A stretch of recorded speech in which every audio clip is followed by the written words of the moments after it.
Hi guys, good morning. Welcome to our channel again. So this is our second day here in Lucena. It's time to go home. Let's go.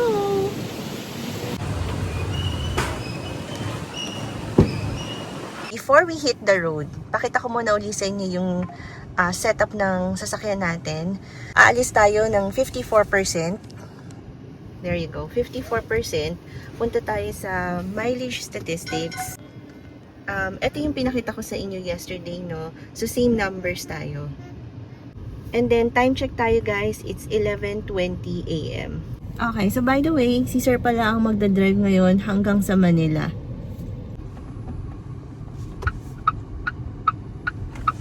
Bili muna tayo ng pasalubong, guys.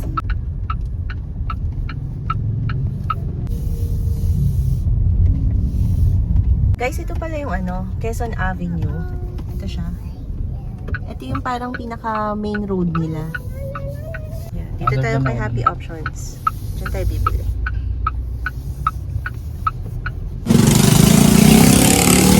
Ito guys yung bibili natin. So, mga suka and longganisa. Thank you po. Salamat po. Thank you. Bye. Okay. Okay, lagay natin sa frank.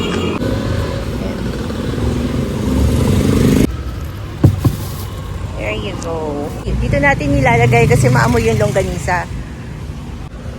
Okay. There you go. Kita ko lang din ngayon yung mapa natin from Lucena all the way to Quezon City. Ito na guys yung ating arrival time, 3:16 p.m. Hours is 3 hours and 29 minutes, 151 kilometers.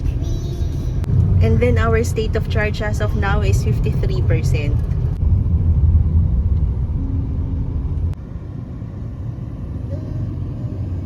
Yung fan pala namin guys, naka number 3 ngayon kasi tanghaling tapat. So, given na medyo mainit ngayon. Pero malamig si Jilly ha, mainit lang yung panahon. Yan na, thank you Lucena.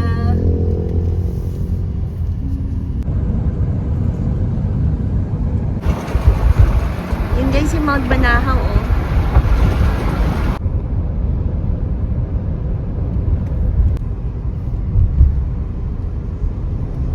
Nandito na tayo ngayon sa Candelaria. Muna natin kung ilang percent na tayo. 45%.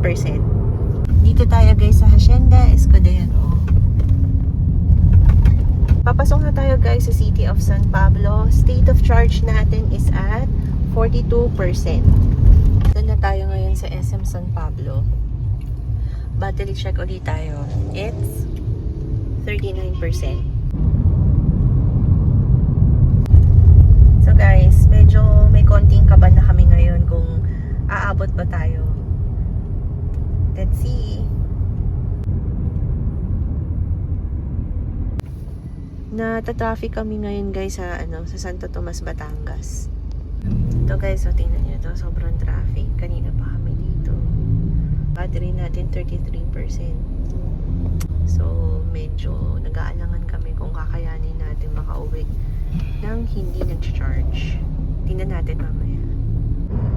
Okay guys, nakalabas na tayo sa traffic. Eto dito sa nakikita sa may kaliwa, papunta naman to ng Lucena.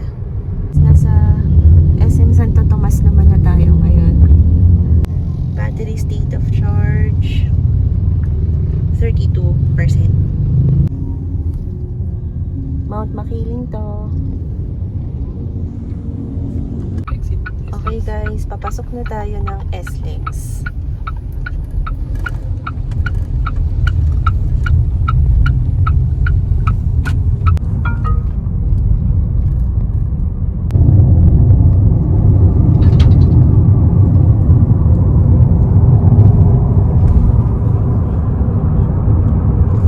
Check ulit natin yung state of charge.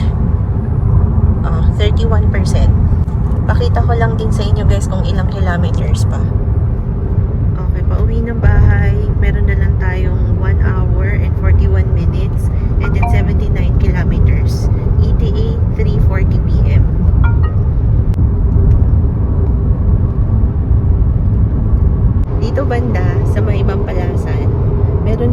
charging station. So, if in case mabitin kayo, pwede kayo dyan magpa-charge. Sa case namin, we decided na didiretso na kami ng Quezon City. State of charge natin guys, 29%, Mampalasan.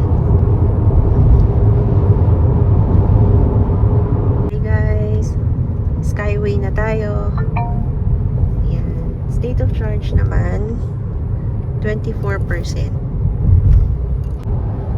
Guys, share ko lang na medyo serious mode kami ni Sir ngayon. Kasi kanina pa kami nakatulala at iniisip namin kung aabot pa tayo ng Quezon City. So, simula expressway hanggang makapanig kami ng highway, mga nakaganyan kami. Nagmamat kami. Binabantayan namin maigi yung numbers namin. Anyway, let's see pagdating natin ng Quezon Ave.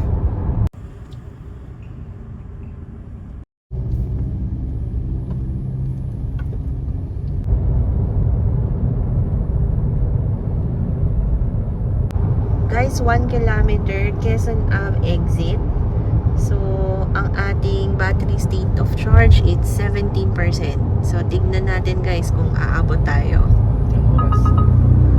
Okay, time check lang din para makita nyo anong oras na.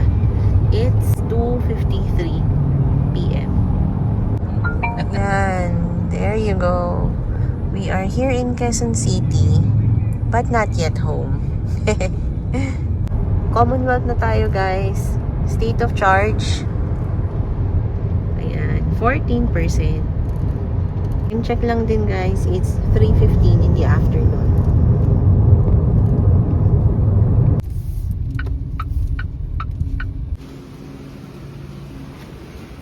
Finally, we're home. So, umabot tayo. Pakita ko lang ulit ang ating state of charge. It's 11%.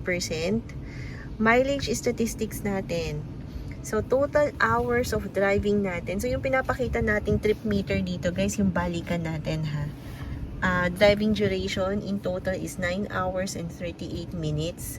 Total mileage natin is 319.1 kilometers. Average speed of 33 kilometers per hour.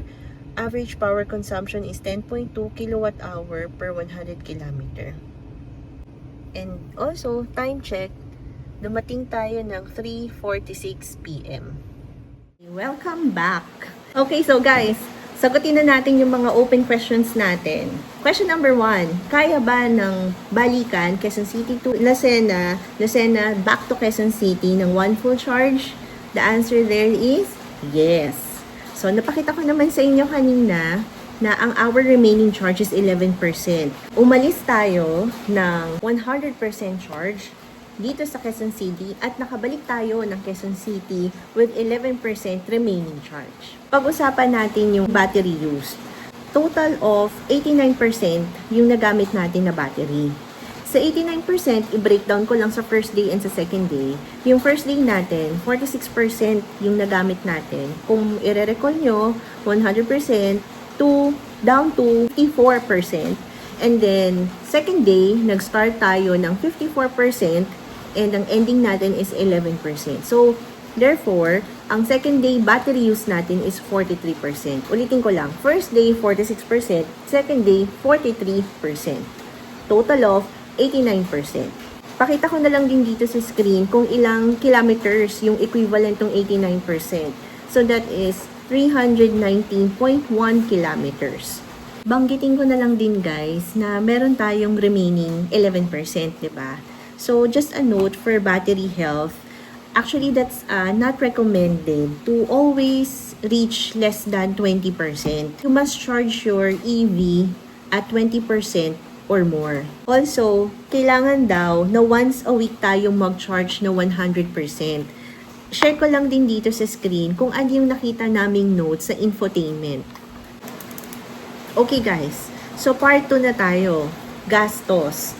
Pero bago tayo mag-compute ng gastos, gusto ko muna kayong i-remind, do not forget to click subscribe, like and subscribe to our channel. Okay? Okay, gastos na tayo. For the gastos, breakdown ko to sa dalawa. First is energy consumption, and the second one is energy consumption plus the toll fee. nagkaroon ako ng panibagong section ng plus the toll fee. Kasi dun sa ating previous vlog, may nag-request din na isama yung toll fee. So, moving forward, ganun yung gagawin natin. Energy consumption, gastos, and others.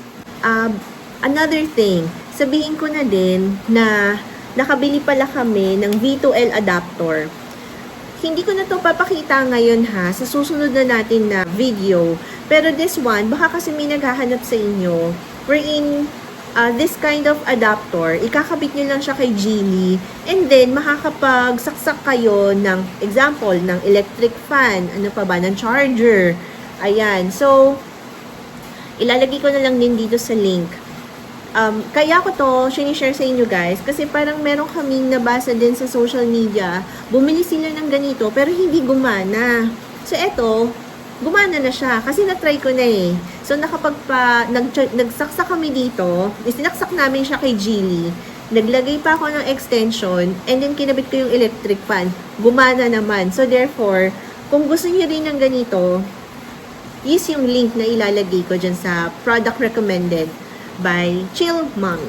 Okay? O, game na. Gastos na tayo. For the energy consumption, remember the 89% kanina. 89% is the total battery use natin. Kung i-recall nyo yung ating mga computation, meron tayong battery capacity ni Geely, which is 39.4. So, i-multiply natin sa 89% kay 39.4. Therefore, the result is 35.07 kilowatt-hour. Next, yung 35.07 kilowatt-hour, multiply natin kay Meralco rate. So, that's, the Meralco rate is 15.5 pesos. And the result is 543.52 pesos.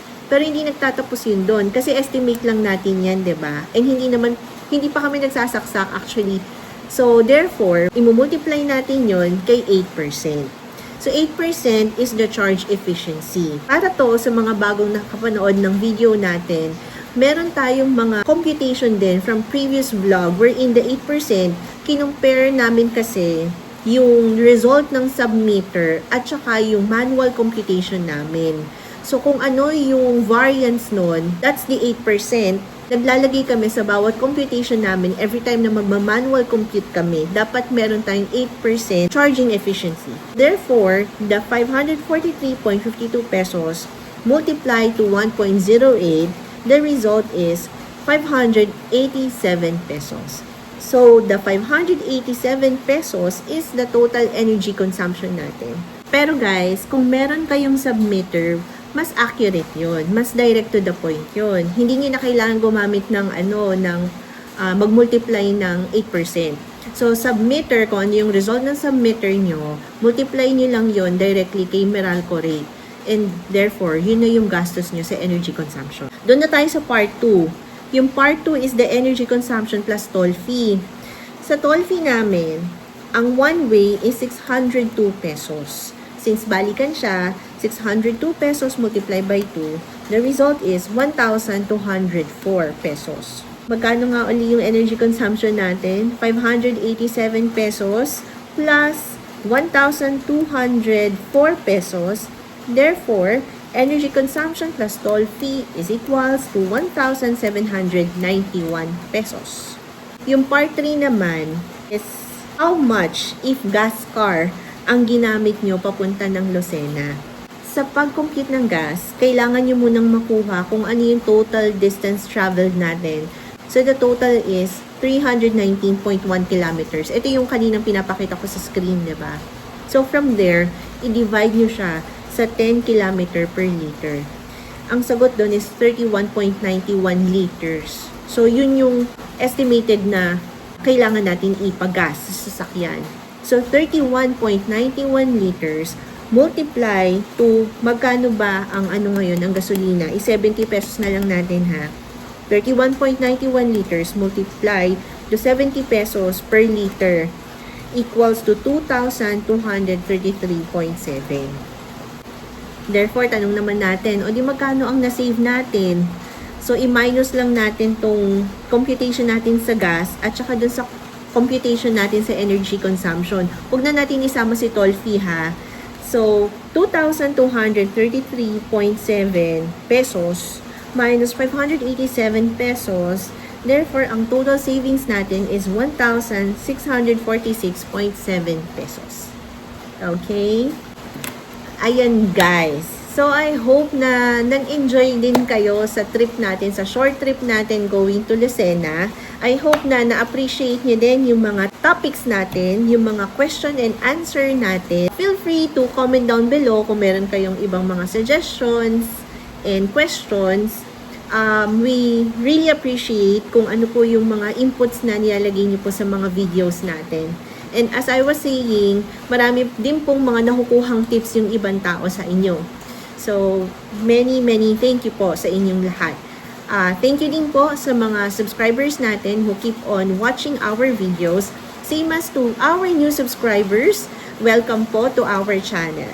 That's all guys. Maraming salamat. Naway nag-enjoy po tayong lahat. See you again on our next travel. Bye!